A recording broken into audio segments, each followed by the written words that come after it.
On today's episode of Listen with Osi, we have a hip hop OG. That's why I'm checked out like this. You understand? You know, semi-fit, but no ice. He came from the quiet town of Jos and conquered Lagos and conquered the African continent. From having one of the biggest songs on the continent to being one of the foremost voices of rap and hip hop. Ladies and gentlemen, we have Ice Prince Abadi. So sit back, enjoy, and listen. It's Listen with Osi, and like I said before, we have an OG, on my set today. So it's great to have you here, my brother. How you doing, OC. man? Yeah. OC rhymes with OG. And you know what? Now you're watching me now. I don't know if I should get used to that name because I'm not. I just blush when I hear that OG. Yeah, but you're an OG though. It makes me blush. I don't know if I like it. I know, I've known you, it's been 15, 16 years now. I think the first time, I caught on you was Words and Pictures. I think it was like a BBC thing going on. Then you won the Hennessy Artistry. Oh yeah, the Hennessy Artistry. Yeah, I was the first Nigerian artist to win that. Yeah, in 2009. I know you, Mocheda. I think Mocheda was a we had a finalist competition. as well. Yes. So that was the first time. You were at Obanikoro. Yes. You're driving your baby boy. And you had a magazine that you were trying to start. My bro. I know. You had a magazine that you were trying to start, man. It's been a long time, it's been a long time. So a whole lot has been happening, since Hennessy Artistry. Yeah. You went on to drop one of the most prolific rap debuts of all time. Let me see, I'm trying to remember that first one. You had the red high tops on at the back. What are you talking about? Your first album. Everybody Loves Ice Prince. Yes. Yeah. That was prolific, man. Thank you. With the songs that were on that, and I remember that. Yeah. And I think you lost your mom just, a couple of days before, that album was released. Yeah, a few months actually. A few months before that was released. So how did you navigate that though? Man, actually me losing my mom was the reason why I changed the name of the album at that time because I wanted to name the album Lamingo Dam Road, which was the neighborhood I grew up in Jos, right? Okay, yeah. But I lost my mom within the period of dropping the album, and the amount of love that I got at the time, I won't forget people like Julius Agu flew all the way from Lagos to Jos to come, support me. And at that time, it wasn't a normal thing to see like superstars coming out to your city to support you. The whole Chocolate City, MI, Jags, my whole family came out. And that was what inspired me to change the name of the album from the initial name to Everybody Loves Ice Prince. Oh, that was dope though. Really love that album. Thank you. And everything. So how did you link up with Chalk City? Because at the time, before you joined Chalk City, we knew MI, we knew MI, a bunch of people, and I think you were like the last addition to, the Chalk Boys. I would say man, maybe your memory is not too good. Yeah. OC, because I think as long as you've known MI, you've known Ice. Okay. We literally started together, and from MI's first video, Crowd Mentality. You're in Crowd Mentality? Of course. Oh yeah, that's skinny. Bro, I grew up with MI. We lived in the same house. Okay. We literally started everything together. You know what I mean? I was part of the group Loopy Records. Okay. Before Chocolate City came. Yeah. And it just so happened that, of course, MI is our big bro. And MI, I would say for now that MI is the most talented out of all of us. Really? So MI got signed first. Okay. And after MI got signed, a few years later, Jesse got signed. And then it was my turn. I got signed. And then we started bringing other people. But with the Chocolate City couldn't sign everybody at the same time. At the same time. We didn't even want that. You know what I mean? Okay. We wanted to present ourselves in that hierarchy, like M first, then we'll present Jags and Ice. And Ice, okay, cool, that's fantastic. But one thing that stood out about you, amongst all three rappers, that's MI, Jesse, and yourself, was the fact that you had like a pop undertone to your music, to your rap. And Oleku arguably became one of the big, let me not say was the biggest song in the country at the time. You understand? So let me tell you, let me correct you, my nigga. It's not one of the biggest song countries at the time. Yeah. It is one of the biggest African songs ever. Okay. Yeah, you can't say African Queen was one of the biggest. Okay. No, it's not. Oleku is one of the biggest African songs ever. Okay. Period. Go anywhere on this continent. Yeah. I don't think there's anywhere you touch down on this continent that they don't know the record. Yeah. So it is one of the biggest African rap songs. So yeah, go ahead. Yeah. So what's the idea behind that record? At the time, at the time, man, like I used to be in the streets a lot. I think I was one of the Chalk Boys that was really, really in the streets a lot. I got a chance to do Sprite Triple Slam. Yeah, remember back that. Then. And that took me around the country. You know what I mean? At the time, like I met Fino back in the East, like in maybe 2009, 8-9. He was an engineer back then, like just regular.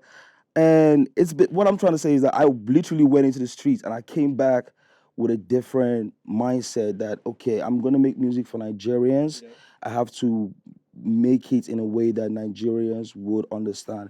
And for Oleku, I always like to give this credit again to I think it was Kenny Sam Brown and J1. Yeah. They had a song back then. Or Terry G, they had a song called Mosheri Bong Bong Bong. Yeah, Bong, yeah, yeah. I Bong, remember Bong, that Bong. song. Yeah. And that melody was very, very stuck in my head. I wanted to make something that had the bog, bog, bog, bog, bog in it. You know, so initially I had the Feeling the Boy Yeah, part of the hook. love that. And, you know, that was produced by SARS at first. And then Jesse Jacks came and changed the beat up completely. Yeah. I called Brymo. Brymo came through. He bought into the idea, and then he gave me the Yoruba parts of it. And then it was easy to fit in the bog, bog, bog, bog, Yeah. bog, from the bog, bog, bog, bog idea. Yeah, I just yeah. like that heavy rawness, bass. you know what I mean, Yeah. that time. But yeah, that's how we put it together, man. Okay. Like, And you know, he did what he did. And talking about Brymo, you know, right now with everything that's happened, the controversy, him leaving Chocolate City, and with everything that's going on, are you guys still cool, like you and Brymo? of course, me and Brymo are cool, I believe. I haven't spoken to him in a long time, but I believe we're good. Last time I spoke to him was my OG Tony Cole was trying to link up with him, so I reached out to him to connect them together. Yeah. And I think that was the last time we spoke. Okay. But honestly speaking, it's been a while. We don't see that much. Yeah. I guess it's growth. Yeah. That kind of like everybody went, you know, faced different hustles and different Yeah. aspirations or whatever it is, and we just ain't kicked it like that. All right, cool. That's fantastic. And I'm talking about, you know, you being a rapper and with everything that was going on in the industry right then. Yeah. You guys had I won't call it a MI Kelly Handsome thing because it was referenced in Nobody Test Nobody Me. Test Me, Yeah, yeah. you know, with everybody. You know. So were you directly involved in that beef with? Nah, man. Yeah. You see, the truth is, I've always inherited MI's beefs somehow. If people don't like MI, they automatically don't like me. you. Yeah. You know what I mean? Like, I'm just always in the middle. Yeah. If you know me, I know like Wahala. My first album is called Everybody Loves Ice Cream. Yeah. I'm not the type of artist or rapper that's trying to, you know, have any sort of bad energy around me or have any sort of negative energy around me. In fact, I'm going to tell you the story right now. I probably never said it before. Nobody Test Me was originally my song, right? Yeah. Like that was originally my song featuring Gino and Isolate. Okay, I know Isolate. yeah, Isolate was on Motiboro with that green. Yeah, Multiple Yeah, Isolate and yeah, Gino. and Gino, yeah. And that's So Six Brother. Yeah. And you know what? That was the first record I ever recorded on landing in Lagos. Yeah. You know, I went straight to Soul Six house. That Green was alive then. I can remember them hanging out. Neptune was there. Gino, you know, all those man there for Egbeda that year. Yeah. Show me streets. Yeah. You get, but you know, when it was time to make Jesse's album, the song we needed like a song that would represent like a truck boy anthem. And I just had to call my brothers Gino and Isolate and beg them and say, I'm sorry, I have to take off your verses and put Emma and Jesse. And that's how we turned it into a Jesse Jackson. Okay. But initially, there was nothing about war on it. Now, Emma can't bring war come on top. The people that make up inherit time. I've been good with Kelly Hanson from. Yeah. Every time we've linked up, it's been a vibe. He's produced for me actually before, Really? even though he's never came out. Okay. Might come out soon, but he's given me beats before. Like, he's a good guy from every time that we've hung out. You Okay, know? cool. And talking about, you know, hanging out with Kelly Handsome, you've been, aside all the Chuck Boys, you now became very, let me not say prolific, but you became very social media savvy, you know, compared to the rest of the guys. No, not really at all. You Okay. know, that's the funny thing. I've you know, and right now that's one of the things that my team is always complaining to me about. That I need to be on social media more. Okay. So I have even from people from Dapa, people from Chocolate City always coming to my house to help me TikTok or tweet or Instagram every time we're putting out music. Yeah. I've never been like a social. I mean, I'm on social media, Yeah, but I'm not. but you're not really on social media. Like, Yeah. I'm really, really, really, really, really an introvert, my G. Like, Okay. you know me very well, and I guess Jesse too is kind of like an introvert. Maybe M2, I don't know, but Is it Chuck maybe it's a City? Just thing. Is it just? I don't know. No, man, definitely not a Chalk City thing. Yeah. 'Cause come on, you see the new Chalk City boys right I now, know, Black yeah. Boys, Young Johnny outside. Outside, yeah. But maybe it's a Just thing. Maybe it's our own upbringing. Maybe it's the church boy thing or how we're raised or whatever. But I'm very introverted. Okay. So I only speak when it's time to, you know, tell my people what I'm up to. What you're up to. Music and stuff like that. Okay. I will still come back to that social media question because it's something I want to ask. But what I want to say is, I think one of the highs of your career, you know, aside having that particular song that did what he did. Particular. Yeah, with Nasty C and all them cats in, you know, all them cats in South Africa, was you, when Nuhu Ribadu was contesting for president and, you know, you on the campaign trail. I remember, performing the song and everything. So how did that make you feel, on aggregate, like going from state to state, performing the talking song? about Buhari or Nuhu Ribadu? Was Nuhu Ribadu, I think. Yeah, I remember it was way back. This question is going to put me in trouble. Why do you say so? First of all, before I start this question, let me just let you know that you look very good. Oh, thank you. I like your drink. Okay. But, oh, man, I have so many friends, man. I have friends that some people like. I have friends that some people don't like. And my job as an artist is to play music. So sometimes I get called in so many places and I just do my job. Let me remind you of something that people probably forgot. In 2011, this is while Good Luck was still, Buhari was running against Good Luck at the time. Buhari lost that election. Yeah. But they actually used Oleku as Buhari's theme song. Okay. That year. Yeah. Oleku was Buhari's theme song. His campaign that year. Even though he lost. Yeah. You know what I mean? But I get paid to just make music. You sure do your thing. So my relationship with some of these people, my attachment with some of these people has nothing to do with their job or what they do. For example, like Bello El-Rufai is my guy. Yeah.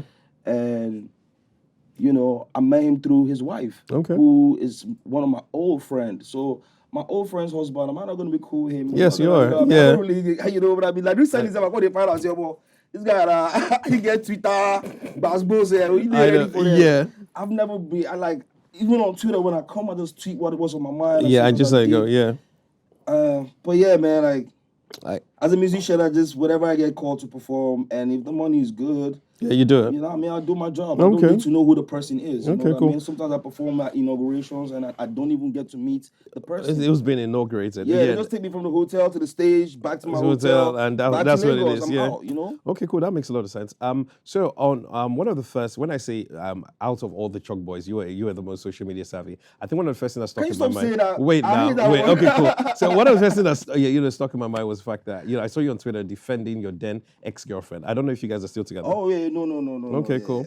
Man, okay. This is throwback. I know, I know. So, everything came out and it was the first time, Nigeria was getting on that tabloid level of, the TMZs and everyone was looking for everybody was looking for a scandal or anything. So, that relationship is done, like you rightly said. But, what made you come out? A lot of men would rather not say anything. But you came out and you stood by your then girlfriend. Man, she was this was a girl that was with me. And at the time, she was getting so much. Like you said, blogging was new at the time. So people insulting you in comments and people attacking you was not something that people were used to. Yeah. Now people have built a resistance towards it. Whatever they say about me, I don't care. Yeah. But back then, it was this person was in my house, was next to me. I could see her down. I could see her cry. I was seeing her. And I believed her version of the story. Yeah. So I just needed to, clear that out. Okay. And I still believe her version of the story. I think she's a very amazing person. It didn't work out between us, but I still give her respect. I know. So what happened? Was that on you? Man, life. Yeah. What you gonna do when she hits the fan? Man, that's a throwback question. I know, man. Yeah. My mind holds a lot. I've been with other women after her, man. I know. Are you with anybody now? No, I'm not. Okay, cool. I'm actually not, but I have a few people that are with you. Decide to be not they are with me. No. I don't do that. Honestly, I'm a good boy. I know, yeah. Honestly, I'm a good boy. Yeah. Come to my house, you just see books everywhere. Okay. But when I'm ready, then I can. I have a few people that I'm watching. When I'm ready, cool. I just don't think I'm ready right now, man. I'm on the road so much. I'm trying to put out a new album. I'm trying to make people understand that I got this music. I don't want to put a girl through that stress. I understand that. Yeah, totally understand. I'm talking about putting through the stress and everything. You became but speaking of that, I'm running out of time, bro. I don't want to go past 40 without. No problem. Yeah. No, I mean I want to go past 40 years old. Yeah, okay. But you're not 40 years. You're still a young guy. I still have maybe 4 years to go. Okay. So I'm hoping. So what are you doing about that though? Are you? I'm looking. Like I said, reply I'm just your DMs maybe. No. You never know what are in there. Nah. I'm telling you, just try. Go to requests. I'd rather meet you in real life. Okay. If I meet you in real life, I like to meet people in real life. Okay. Or maybe if a mutual person introduces us. Okay. But just people that I don't know. Some of these people are AI generated. Man. So they don't even exist. I totally understand. Yeah, talking about that, you became a father rather young. So Yeah. did that, shape your mentality, as a rapper, as an artist, and just give you that extra layer of responsibility? I mean, yeah, I wouldn't say it shaped my mindset because this was the first time I was being a father. So it wasn't like I Yeah. was a father before, and Okay. then but I mean, I think it made me a little bit more cautious of what I do because every time I'm trying to do something, I'm thinking about how does it affect my boy? Yeah. And right now he's even at the age where How old is he now? he's 11 now. Oh wow, such a big he's boy. at the age where he's having all these G's with his mates. You know what I Yeah. mean? You don't know what they talk about. I'm an artist. I'm a public figure. Yeah. And you don't want his dad looking You said type of dumb way. amongst Yeah. So I'm very a little bit cautious. When it comes to that, but I also look up to so many people around me. I look up to rappers like Vector, where I see him, with his wife, son, with his son. The way I see Reminisce with his kids. Yeah. When I see Bado treat his kids, that keeps me, grounded as well. Yeah. So I'll say I get inspired by others as well. Okay, cool. And talking about that, though, you had a run-in with the cop like 2 years ago. I woke up, went to the office, and because I get a lot of research. I need to ask my lawyer if it's time for me to talk about this. No. What I just want to say was that when I saw the headline that you've been arrested, in my mind I was like, it's not in his character. You understand? All the while I've known Ice Prince or anything, I've never known him to be in a fight. I've never known him to do anything. So what exactly is going on? So I know that maybe you might not want to talk about it because of the legal issues, surrounding it or anything. But you got arrested. So was that your full circle being a hip hop artist? Well, I was a hip hop artist if you're not being arrested. Yeah, I know. You're like, finally, I'm in jail. First of all, I'm grateful for the way you see me. That's not that type of person. Mm-hmm. And I want to start off by saying that I apologize to anybody that was disappointed in me by that story or was like, what the hell? Was like, by that story, because I care about how people see me. Yeah. You know what I mean? And if people see me, if you be like, say, for your hand, I did very, very sorry. And honestly speaking, whatever story you were told, whatever story is out there, it's not what happened. The case is over now, so I can talk about it. Okay. But how long did you spend there? I spent 6 days. For real? Yeah, man. Okay. And how was the experience? Man, did you get like professional treatment? No, like man. Ice Baba? Bro, it's prison, man. There's no such thing as professional treatment in prison. For real? Like, it's prison, man. Like prison? It's prison. I'm not talking about a police station or police cell. Yeah. And I see a lot of, public figures, celebrities or whatever, they have issues with police and they take them to police station and they come out bragging like they went through some shit. Nah, you didn't go through some shit. If you never been to prison, you ain't seen shit yet. That's a higher level of seeing shit. Thank you. Yeah. And I can't really explain it. I know. All I'm gonna say is that, there's so many people. It's a different world in there. I don't pray for my worst enemy. You get, and I just be careful out there because mistakes can take you in there. It could be a tiny mistake. It could be something that you didn't even do. Yeah. There's so many innocent people in there. Okay. But it's not a good experience. It wasn't a good experience for me at all. Yeah. But did you meet did you have conversations with people in there, like maybe meet? Of course, bro. Okay. You know what it means for Ice to be in prison? Yeah. Do you know how the prison went crazy that day? So any concerts? Like, bro, the whole place erupts. Like, what the fuck? But when I put Ice Prince here. Yeah, did you give them any shows or something? Come on now. I'm just like, like during no, man, like a Wednesday special. Man, I mean, like, I get men there. I get men where we say we hang out, we gist. It's like I said, it's an institution of higher learning that on a level that I cannot explain, bro. Like, and I don't want you to go there, so I don't want to say until you go there, but you can never understand if you've never been there. You know what I mean? It's just a different world, and man, I'm just glad that God. I just believe that God wanted me to see something at the time it happened because for that situation to even happen. First of all, let me explain that I do not go anywhere by myself. Okay. I usually don't go anywhere in Lagos, anywhere at all in the world by myself. Yeah. I don't drive myself anywhere.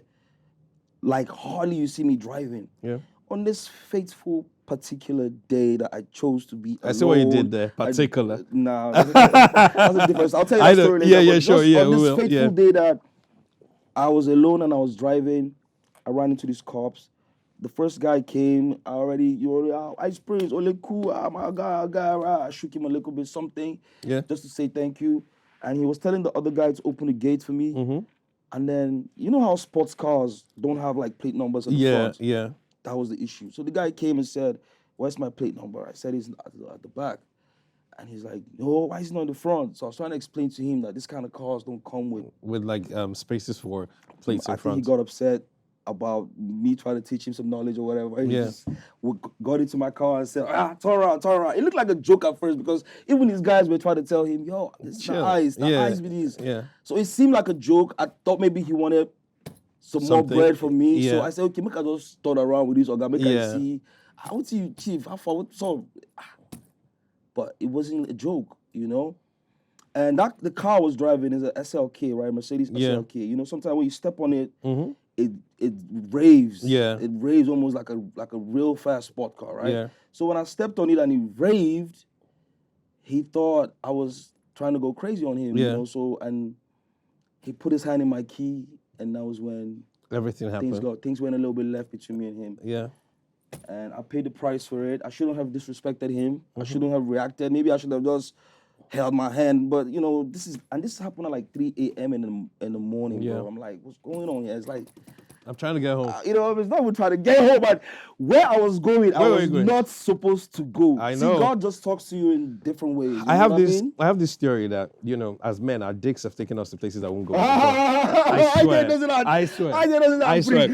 Because my thing right now is that I've been in a place called Afromedia before, somewhere around Ojo. I was there, I was like, why am I here? It was a babe. So I'm like, I wouldn't even come here with a gun. Yeah, no disrespect. So that night, bro, I just left Dami, I just left Dapa. I just had a meeting with my manager, Dapa. I just left his crib, just went back to my crib, me and my guys. Got the condoms? No. Okay, hold on. My guys went upstairs to sleep. Yeah. And you're like, perfect time. And I just came on the road. I was like, man, the road was so empty. I could actually just ride out 15 minutes. Choma, what's good? Are you up? No, man, stop it. Yeah. I went to prison, dog. I know. Inside. You can't even imagine what it was like, man. I couldn't even, there's no time I could step out a second, like, dog. It's like, they show me crazy love in there, like crazy love. Shout out to the men in there, man. I don't even know they can see this or they will ever see this, but they showed me my love. They held me down. They treated me like a king in there with so much respect. You know, a lot of things that people say about the inside boys is not exactly what it is. There's actually amazing people there. Okay. There's very intelligent people there. Bro, I had a guy who showed me a skill. He files people's nails. He does like manicure and pedicure. Yeah. And he does the filing with like the side of his palm, bro. Oh, wow. And this thing, they shine past actual like manicure shop. Yeah, okay. You know what I mean? So it's like, I know, to God be the glory, man. I seen what God wanted me to see, man, and I'm grateful, you know. Just made me stronger. I totally understand. So Particular came out, and when Particular came out, I was first surprised, you know, on the fact that, you know, you were just on the chorus, because I was like, Ice Prince can actually hold his own toe-to-toe, you know, with all these guys. But officially, that song became at the time, the biggest song on the continent. You know, everywhere you go to, I like this girl in particular. The numbers are crazy. The numbers are crazy. Crazy. So what was the idea behind, you know, or the story behind Particular? Every time I talk about Particular, okay, first of all, I had a longer verse than that. I didn't just go into the studio and just sing two lines. But I always like to give the credit because I'm a very spiritual person. I thank God first, and I believe in energy. So that day I recorded Particular, I was in the studio with Yvonne Chaka Chaka. For real? Yes. Oh, wow. That's my dope. idol, my mother, my legend. She was featuring me on her album. So we literally had this session with Mama. She left us. After we were done with the session with her, she left the room. 15 minutes later, my Farisa pulled up these beats. Yeah. And I did a whole freestyle over it. Oh. And that part just seemed to be like the hook. So the reason why I'm mentioning Yvonne Chaka Chaka, because like I said, I believe in energy. I believe that she left us with a very good energy that day. Yeah. You know, I still remember that session like at the back of my hand. And yeah, man, shout outs to Major Lazer. Shout outs to Mafarisa, the producer. Yeah. Shout outs to Major Lazer, of course. And in case you didn't know, that record initially had Akon on it. Okay. And shout outs to Akon. Akon actually was the one who suggested Jidenna. Okay. You know, and he took literally took his verse off for Jidenna. Okay. You know, and it turned out to be what it is. Pato Rankin as well, Nasty Yeah. C, of course, Washi Fire, Diplo, you know, the whole set. Everybody, yeah. I'm happy that, you know, they were able to put that kind of collaboration that brings like the continent together from west to south, you know, that kind of thing. Okay, that was dope. That's pretty dope. So, also, I want to take you back to social media too as well. Sorry, I just want to just ask this question. You're like my Jay-Z on Twitter. Let me just let you know first of all. All your tweets are like Jay-Z talking. So there was a time where, for some funny reason, Nigerians got more social media savvy. More conversations were happening on Twitter, and it just seemed like every other Friday that you go, Ice Prince was just trending. You understand? And there was Ice Prince bars, and people would say, "Oh, you're not really like a rapper. Your lines are your lines are corny or anything." So at the time, though, how do you feel like it affected? It affected your career in any way? Hell no. Or how did it make you feel when you see stuff like that? Bro? Hell no, it doesn't affect me in any way because let me tell you what, I do believe that I am an amazing writer. Yeah. Like, I know poetry very well. I know literature a lot. I am actually intelligent. Not to blow my trumpet or make me sound cool or whatever, but I'm not dumb, all right? So, I mean, I came up in the game as a rapper, spitting metaphors and punchlines.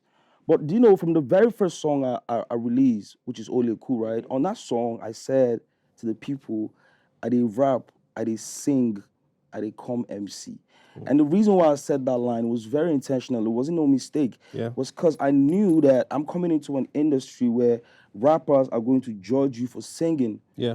So I'm letting them know from day one that I'm gonna sing because I can actually make songs by singing. Yeah. Do you understand what I'm saying to you? So those punchline rapper guys, purist hip hop people have never affected me. They've never, in fact, the purists, shall I brag a little bit? A lot of the purists, they let me not say they will never, but none of them has gotten to any of the levels I've gotten to, home and abroad. None of them has made the type of money I have made, home and abroad. So you think I'm going to respect a purist opinion? I'm a purist myself. There's no Nas lyrics, no Talib Kweli album, no Lauryn Hill, no hip-hop you want to tell me about that I don't know. Bro, I came up rapping with M.I. and Jesse Jags.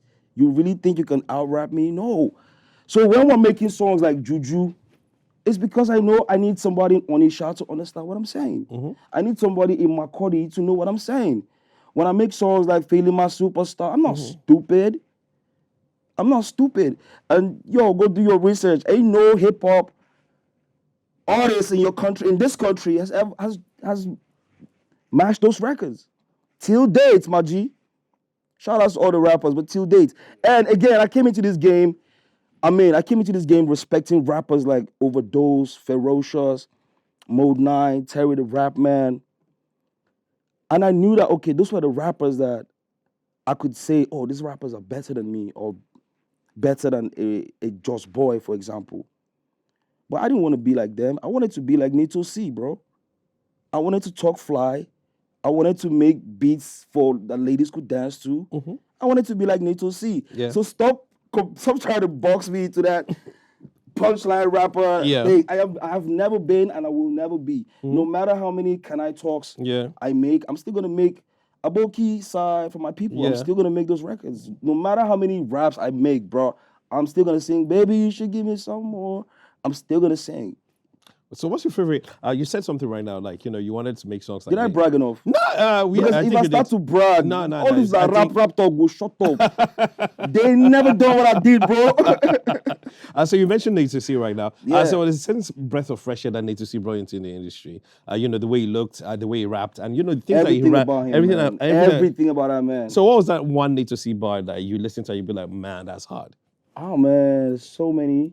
But funny enough, my favorite Nate C song is a song called Voodoo. Okay. Sometimes it be like, someone there, somewhere. Yeah, I remember. And every time I see him, I always tell him thank you, because literally that song inspired a Every time I see myself, myself, I and feel like saying, juju, they worry me. Yeah. Like, I literally heard this Need to See song. Yeah. I went to Jags, like, yo, I want to make something like this. Yeah. And every time I tell Nato, he doesn't even believe. Yeah, I know. So I can go into so many, Nato, I don't think, he has a lot of quotables. Yeah. But like so many, man. If I start to think about it right now, man, I think mine should be the one, the line that I did on Davido's back when he says the color of my money is my money green. The color of my money is like morning fresh. I'm not talking about Mohammed, but I'm talking about Benjamin. So green, Mohammed, Murtala Mohammed. So in my mind, like the wordplay that's was, what I'm saying. Exactly. Yeah, it was. I was just like, you have to be really smart for you to actually get it. You can still spit that smart talk. Yeah. Over a fly beat. Thank you. Over a nice beat. Yeah, you know what I mean? Yeah. Like, I remember when I did this song with Oxlade, Kolo, and I had this line that goes, I know if you want you, mama, you know be lister. Okay. And Mode 9 hit me up about that line, like, yo, man, that's a dope line. And your idea, like, my head, I'm like, it's a dope line, but I want to put a dope line on a song that the ladies can sing. Yeah. So that's why I'm going back to all that idea of purist. Yeah. I'm never going to be that person. Never, ever, ever, ever going to be that person. Yeah, you mentioned all my albums. Yeah. I've never tried to be, psychedelic, academic. I can kill you with the rap. I've never been that, bro. Never been that. Yeah. But I can really, really rap. Okay, so you make a lot of reference to Jesse Jaggs, and I think a lot of people do not respect the talent that's Jesse Jaggs. When it comes to making music, the first one, Jaggs of All Trade. Let me tell you, if I tell you the story. I was in uni. I used to throw a lot of parties in uni. So back then, for you to be able to get the girls to come to the party, you have to get an artist. Yeah. So if somebody's coming. So we sat down and your album wasn't out yet. It was Jesse Jaggs' album that was out. And the album was blowing. The album was blowing up everywhere. The song that you had, all those records and everything. And we're like, we could say Jesse Jaggs is coming, So we put Jesse Jaggs on the poster. We know it was a lie. You understand? And I will tell you this. I've told Aldo this countless times. Really? I was about to say, So I on the day of the party, guess who calls me? It was a 0803 number. I would never forget. Aldo C uses that number. And he calls me and he goes, I'm Aldo McCurry. I hear you're doing a party in Benin and you put one of my artists there. This is like 2000. How did you know? Because that's maybe through Facebook or something. And it's like, I'm going to sue you and blah, blah, blah. And I was here, skinny kid, in 300 level. I'm like, come on, maybe you take my Nokia Express music. You were asleep, bro, So you're saying Jesse right now, so that means Jesse particularly produced a bunch of your records too as well. Yeah, of course. Jesse, again, somebody that I literally started with, somebody that I've known from like teenage age, from like church. Yeah. We lived together, we did so much together. One of my best friends in this life, actually. So he's somebody that understands my music 100%, understands my music so well. Like, even if he's not producing on the song, I always like to have him like oversee the project. You know what I mean? Like till today, actually. And yeah, he's just one of those people that's also very humble to a fault where, you just don't blow your trumpet, you don't brag, you don't talk about, some people will tell you I'm dope, I'm the shit, I'm the dope. Yeah. We are not raised like that. I don't do that. You know what I mean? I'd rather the music speaks for itself. Yeah. And that's what I guess Jesse is like as well. I can't speak for him. I'm just saying as his friend, that's what I think. He's just too humble to a fault. Doesn't brag, doesn't talk too much. Yeah. Also very introverted. Okay. So just before the Chuck Boys came on the scene, we had groups like the Tribesmen, a bunch of other, the Tribesmen, Black Reverends, Junior and Pretty or anything. So if we were to like, do like a stack up or anything, how do you think the Chuck Boys would do, side by side all those guys? I think the Chuck Boys didn't do too well compared to like the Tribesmen. Yeah. Woo! Come on, bro.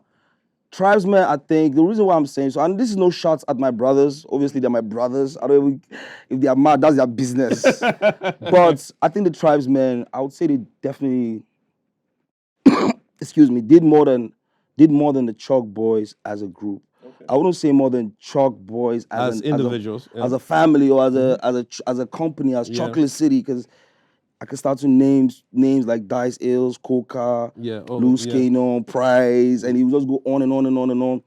But if I'm to stick it to like that Chalk Boy collective of, when people talk about the Chalk Boy collective, they always look at maybe M.I., Brymo, Jesse Jaggs, Ice Prince. I wouldn't compare us to Tribesmen. Nah, man. Tribesmen was more. I suppose they compare Tribesmen with like Wu-Tang, bro. Like Tribesmen was. I think Tribesmen had a bigger impact for sure, Okay. for On sure, the man. culture, Like, right? for sure. I remember when MI used to like really big us up about freestyle. MI made us like freestyle. When I say us, I mean like me and Jags, because we're living in the same house, you know. And we used to listen to MI a lot. Like whatever MI said is dope. Yeah. To us was It dope. was dope So too, like yeah. we just listened to it. And MI respected. Let me put it this way: not just MI, just boys. We had very little respect for the hip hop that was coming from the other side. Why? We thought it was Watered down? not just watered down. Yeah, we thought it was too commercial. That's the word, I guess. Yeah. But we had respect for rappers from like Kaduna and Yeah. Abuja. That's why I'm mentioning the Overdoses, 6 foot the plus. 6 foot pluses, Yeah. the Terry the Rap Mans, the Mode Nines. Yeah. We had respect for those guys. But from the other side, we didn't really have too much respect. for them, But Tribesman stood out heavy. And inside of that, Tribesman, of course, LD, but also Freestyle was one of those guys that MI made us listen to. Like, yo, this guy's scheme is out of this world, man. Yeah. And, you know, Freestyle also taught me people like me as well. Yeah. So what's that one performance that, stands out for you that you'd never remember, that's etched in your memory? I'm not talking about maybe size, but I'm just talking about a reaction from the crowd when you got on stage, when you performed, when you stood there, and you'd be like, yes, I'm that nigga. Man, I think this performance is from 2011. Yeah. My mind always goes back to that. And this is the BBC Hackney Festival. Okay. In Hackney. Yeah. And it was myself and D'banj. And, you know, again, this was the first time that they had Africa on that stage. You know, it was very memorable because I performed alongside people like Nas, Resh 32 at the time. Okay. You know, Egyptian. And, you know, the people who the major headliners for the show were literally Jay-Z and Rihanna. For real? And Jay-Z brought Kanye West. Yo, I'm in the midst of all this. You can ask D'banj about this festival and you see him, but the Hackney Festival with they had me and D'banj in there. And they had our names on the bill, on the posters. We did all the interviews. We had all the backstage. The way they treated us like real superstars. Yeah, that's one that was very, because at the time that was like very, whoa, like if it was now, it would have been like a very, very big deal. But it was like, whoa, but obviously like it was maybe like city people reporting in that time, maybe like Encomium reporting in that time. Maybe BFF was fresh, you know what I mean? Like maybe a few Cool FM, but it wasn't like heavy news like in the Afrobeats scene back then. But that Hackney Festival was super amazing. That's one I always remember. Okay, cool. So I still prefer the original Magician song. Yeah, like there was something about the way the Grip Boys came on that. Yeah. You know, they used to be the Grip Boys before they all, Young Girl and everybody else started making, music by themselves. So how did you was Egyptian, right? Yeah. So how did that, remix, come about? And I also want to do a follow-up question to that. A lot of people are now seeing international collaborations as the thing that started happening with the new wave of Afrobeats. But here you are having a big dancehall artist, on one of your big singles as far back as a decade ago. Man, apart from that, bro, I had French Montana fly me to New York and book the session at Diddy House. The video is on YouTube. Yeah. I had Wale like on my last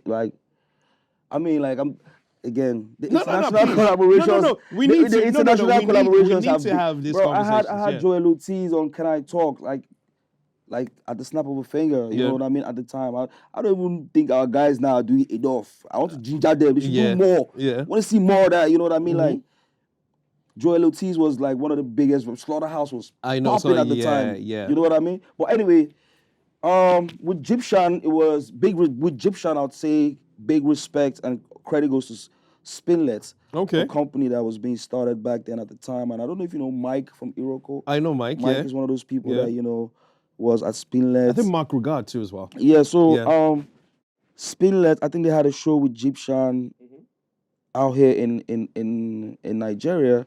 I think they took him to Calabar or something, and then he did the show in Calabar, and then the next day he came to Lagos. We got to chop it up for like maybe 2 hours, and he already heard the song and he liked it. He really wanted to do the song. Yeah. But the magic that happened that day was the fact that we were able to get Clarence Peters, who was at the time #1 film director, music video director in Africa. Yeah. But we're able to get Clarence Peters to literally be shooting this video while we were recording the song. Oh, wow. In the same place. I don't know if you know Koga Studios. Yeah, I know Koga So you know, like Studios, they yeah. have a music studio on the Yeah, side, and they have I have like the other studio. exactly. Yeah. So while Clarence is shooting maybe like the models and shooting the extras, So they were shooting you me guys. and him are voicing. As Yeah. soon as the voicing is done, we're moving it to Clarence and we're shooting the video. Like that's something that I've never done before. Like record and shoot at the same time. At the same time, yeah. You know, so big up to Clarence too for that job. And yeah, I had a very good relationship with him. And it was because of that song that I actually got put on that Hackney festival I was just telling you about. Oh, really? Yes. Yeah, okay. Well, yes, because my set was actually me opening up for Egyptian. Okay. And then doing my own songs. Okay. With DJ Edu. Yeah. Shout out to DJ Edu too. He played for me on that day. But yeah.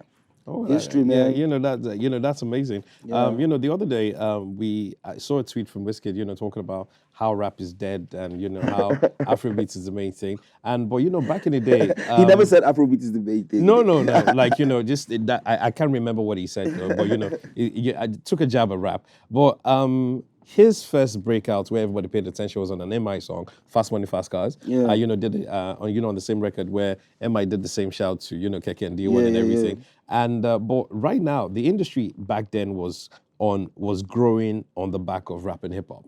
You understand? The biggest artists in the country were rappers. You understand? It was MI, there was you, there was Jesse. You guys were on everybody's bill. Yeah. Then before we now see, this new modern day, Afrobeats. So do you think Nigerians in particular do not really like rap?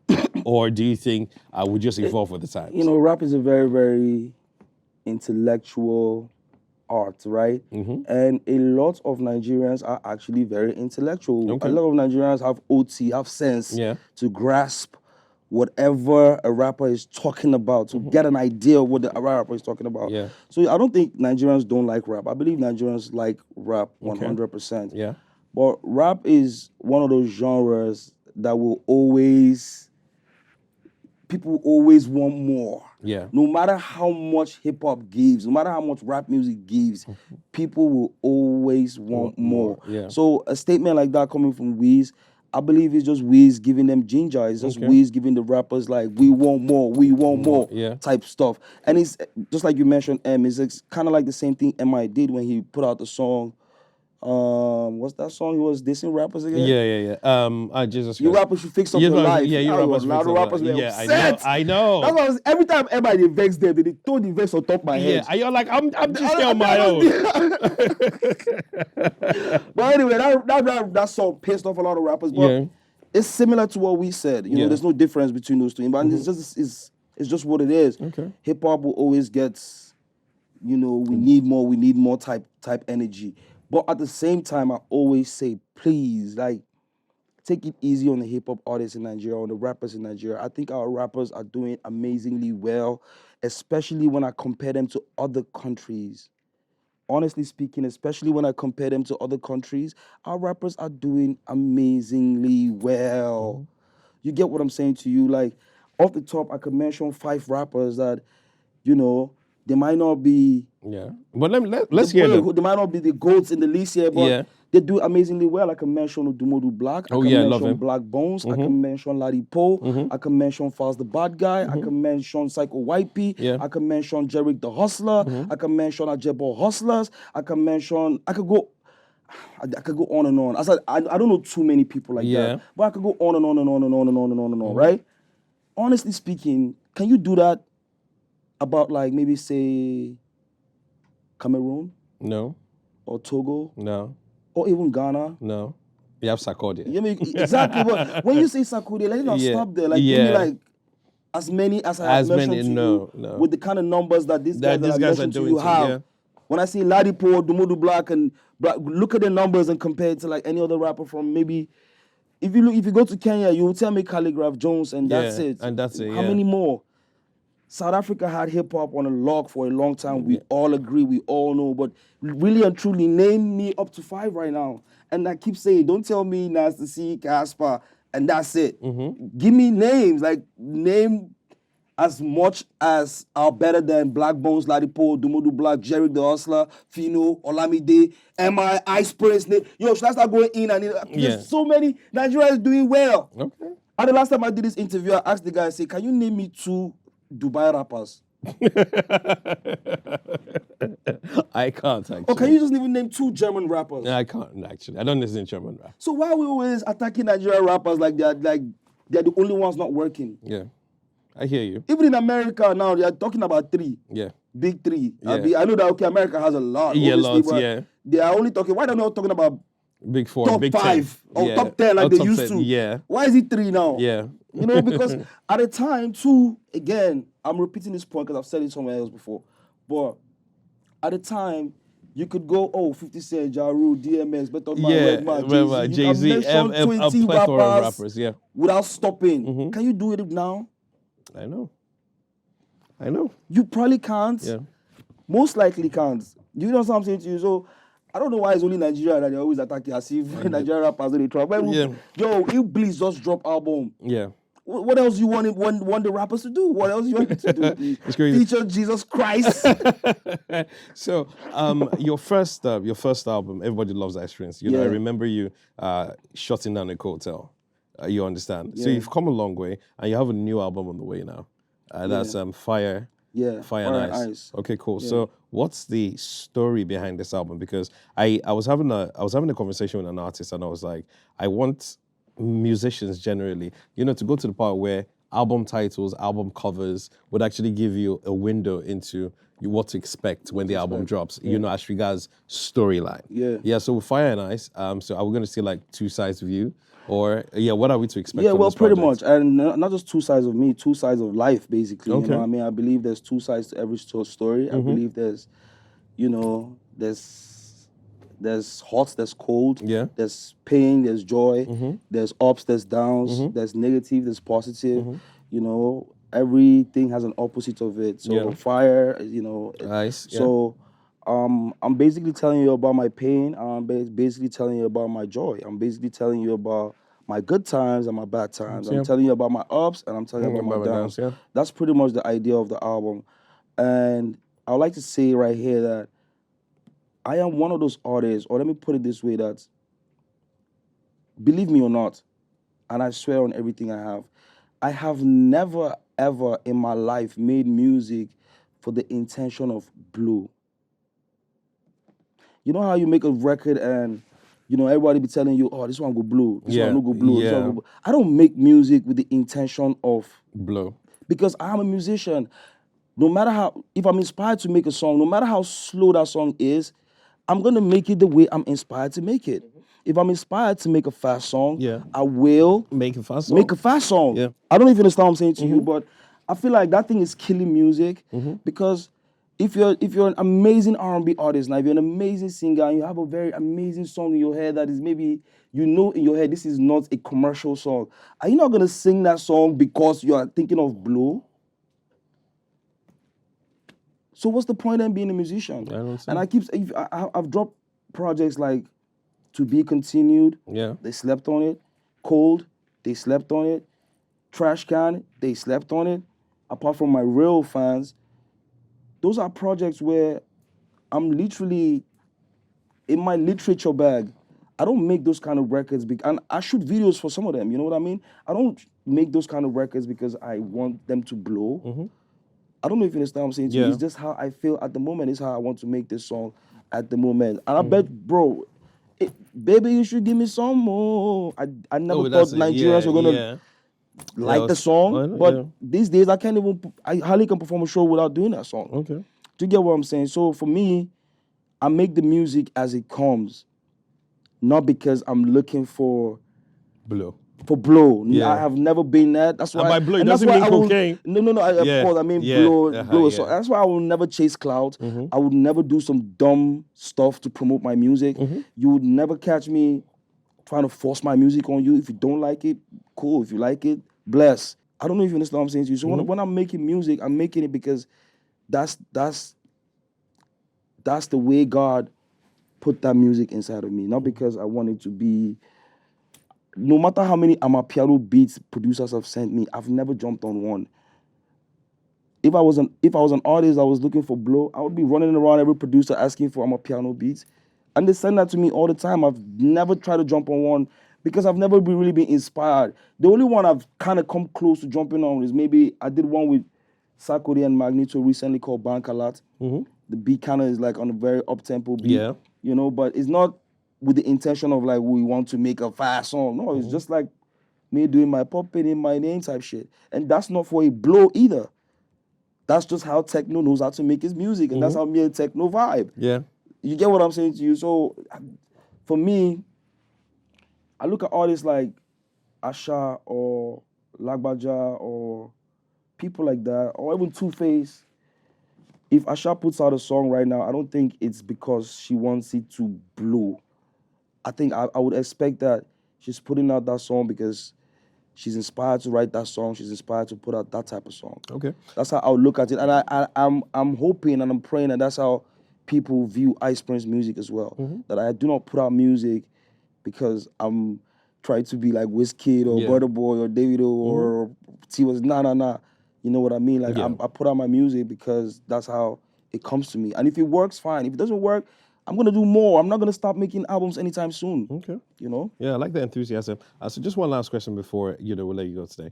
You mentioned Asha, and it just took me back. So I remember the first time I heard the first album. I had Bibanki and the rest, and it was quality music. It wasn't something. I think She's one a Jos of the girl, by the way. oh really? I didn't even know. Yeah. Federal Government College Jos. So Okay. it's a J-Town thing. You I see know. that? So, but it wasn't. I don't think there was any. Let me not say I don't think there was no song on that album that was made for the clubs. Nothing. It was Exactly. just pure brilliant music. Yeah. So, what I want to say right now is that do you think over time, when you listen to the likes of Asha, when you listen to the likes of Jeremiah Gang, when you listen to the likes of Paul Play Dairo, And this is all I listen to. yeah, you understand. So when you listen to all those people, do you think over time, because people are now chasing the algorithm, people are now chasing numbers, do you think the quality of Nigerian music is kind of dipped, and everybody's trying to look for what's going to pop in the clubs rather than actually curating a proper listening experience for the people that will buy the music? Yeah, there's a rush. There's definitely a rush for what's hot, what's on the algorithm, what's moving. There's a rush for that, but I want you guys to really understand that there's so many artists that are not like that.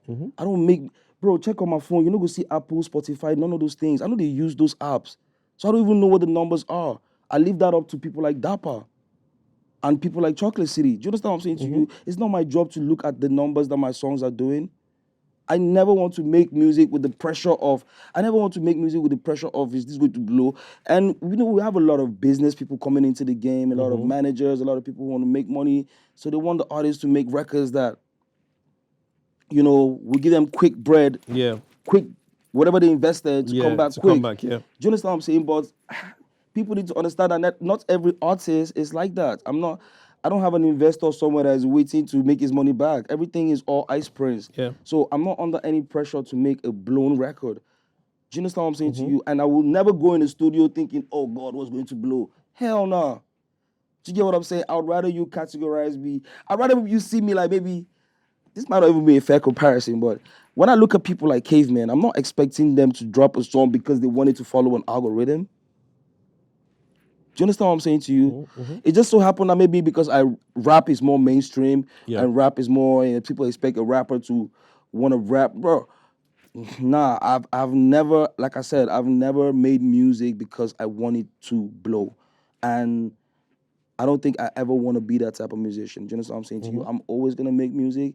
If God blesses that song, Whiskey was Whiskey with was literally was it Sonny Neji? Yeah. I was literally trying to make like a Nollywood type soundtrack. Yeah. I wasn't trying to make a blown song. Yeah. But guess what? There's no place in the world where I sing that song that people don't sing along to. So guess what? It's a blown song. But did I make it with the intention of blowing? No. Nah. So I'm never gonna be that artist that's now looking for nah.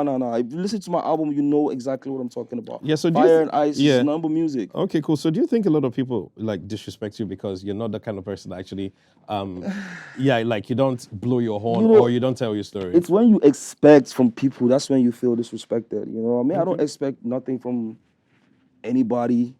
I don't expect I'm not looking for no flowers. I'm not looking for no big up, no respect. I mean, I appreciate it. It's humbling. I'm grateful. I get called a legend almost if you check my social, I get called a legend almost every second. People really love me. People really, really, whether it's my fashion sense or my rapping or my whatever, people really, really dig the boy, right? But am I doing it for them to dig me? No. I swear down God, I promise you on God, no. I don't intentionally dress to look fly. I don't. People just happen to like the way I dress.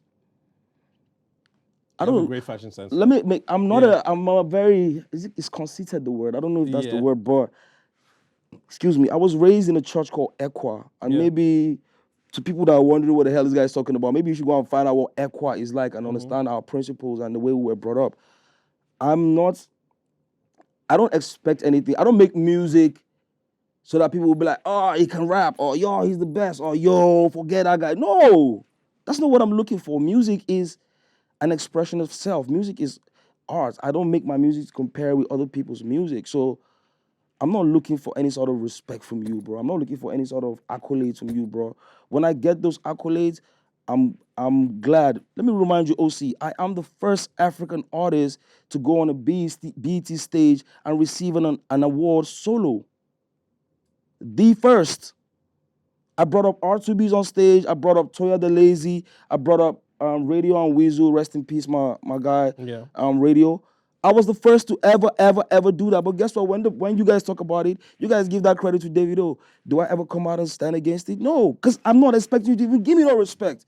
I shouldn't even be talking like, you see what? That's how I do interview. If you don't bless that, they talk too much. But understand what I'm saying? Is when you Yeah. expect things from people that you feel disappointed when you don't get it. Yeah. I don't expect nothing from nobody, man. If I walk in here and nobody greets me, fuck him. I'm not gonna greet you too. I'll do my thing and move. You know what I mean? I don't expect nothing from anybody, from Yeah. any human being, honestly speaking.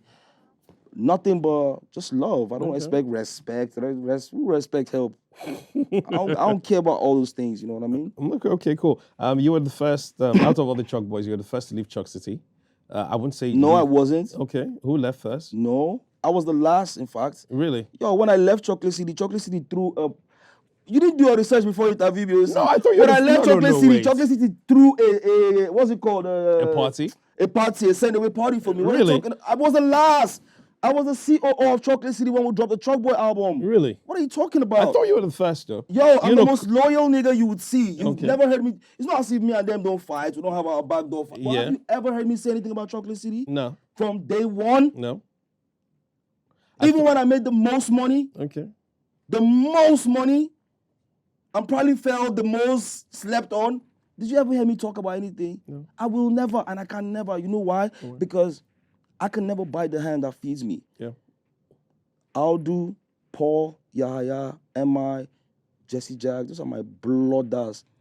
And no business, no money, no music can come between that. I'd rather let it slide and, keep it moving. You would never hear me. In fact, this album I'm telling you about, Chocolate City, is still part of it. Okay. Maybe not directly, not contractually, Yeah. but I don't put out music without playing it for Aldo and MI. Okay. Without them approving it. I don't. Okay. You get what I mean? So, like, I was the last to leave in terms of the Chalk Boys sightings, you know what I mean? Jesse left first, then came back, then left again. Yeah. Brimo then left. Yeah. Then I left before, because M was still the president of the company. Okay. And he only left when his job was done. Yeah. But I was the COO. Okay. And, I did that job for a year. I released the Chalk Boy album. Okay. And after that, I kept it moving. Okay, cool. Fantastic. So when all this is done, maybe when you don't want to make music anymore, maybe you want to be on the strawberry farm in Jos. Potato. A potato farm. Tomato Jos and potatoes. Yeah. So, doing your thing. What would you want people to remember Ice Prince for? I want people to remember me for that guy who, literally came out of nothing and became something, and look at my life story and be like, yo, if these idiots can make it, then I don't have any excuse to fail. Yeah. I don't have no father. I don't have no mother. I'm an only son. And that's quite tough. You know what I mean? And I've been that way since, like, I was 11 years old. I lost my dad. Okay. I was an only son. And I think I was about 21 or 22 when my mom passed away. Oh, wow. And I have a huge family that all depends on me. Yeah. I don't have no uncles, aunties, godfathers, godmothers that are dependent or whatever. It's been nothing but God in my life. So I just want people to look at my life and say, yo, if this imperfect human being can be somebody, then nobody has an excuse to fail. You know what I mean? Like, I was the guy that out of every term, I would spend at least 3 weeks at home because of school fees. Let me tell you why I didn't go to university, because of 20,000 naira. 20,000 naira. 20,000 naira. That's like one spliff now, bro. That's like one spliff. I didn't say I like one yeah, stick. one, yeah.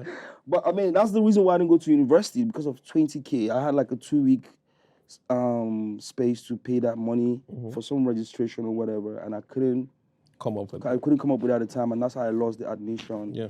And I just became a studio rat from there. I could have gone to the streets, man. I could have done some street shit, because I come from a very dangerous place called Jos.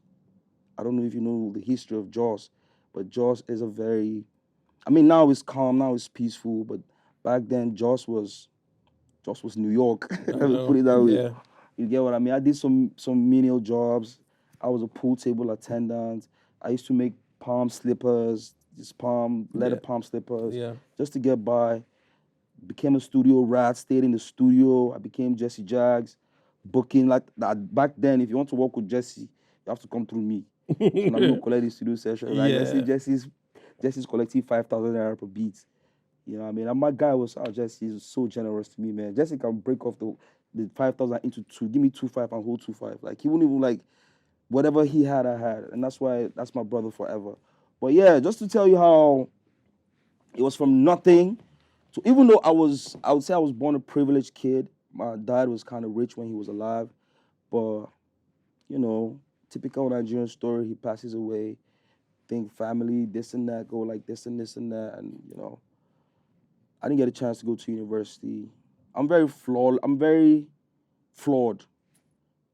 imperfect. I'm not too smart. I'm not very intelligent, even though I told you I'm a very intelligent person. But I mean, like, academic-wise, like, in terms of I don't have qualifications from school and stuff. But I'm grateful and I thank God for my life. And whoever looks up to me or likes my stuff, I was gonna say, can I swear on this shit? Sure, please. Whoever fucks with me should just look at me like, yo, if this motherfucker can do it, I don't have any excuse to fail. All right, so this has been a very, very interesting, conversation. OC, I don't want to see myself on the blog for no blogs, BS. No blogs, bro. And this is why I don't do it to you. I know, God, please, if I said anything that upset anybody here, please forgive me. Ill Rhymes and OC. Yeah. No, you didn't. This has been a very... This for how many years of friendship. I know, I know. And we've never sat down to have, conversations like this. You know, whenever you come to the radio to do your radio runs, it's always, I was with the music and everything. So I just wanted that, an opportunity to just sit back and, have this conversation. It's good because I can open up to you because, like I said, I still remember you, OC, from the magazine I know, days. my brother. Bro, that time we were staying in Palm Grove. Obaniko the other side. Yeah, I remember, It goes way back. So, like, I could definitely say you're a day one. I know. I know. I'm very proud of you as well. Same here, my very brother. proud of who you become as a man, as a boss. Your social media, your Twitter. Every time, last time I saw you was in Dubai. In Dubai. I had such a good time with you. Yeah, I know.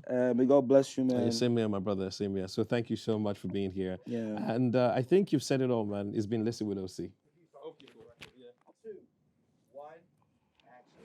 Raise the roof, Badaman, yeah. Yo, they call me Ice Prince Amani, J-Town Ambassador, Last Giddy Hustler, and you're locked in to Listen with OC. Right here, don't touch it. You already know how it goes down. Boom. Boom. Bless up. Booyah.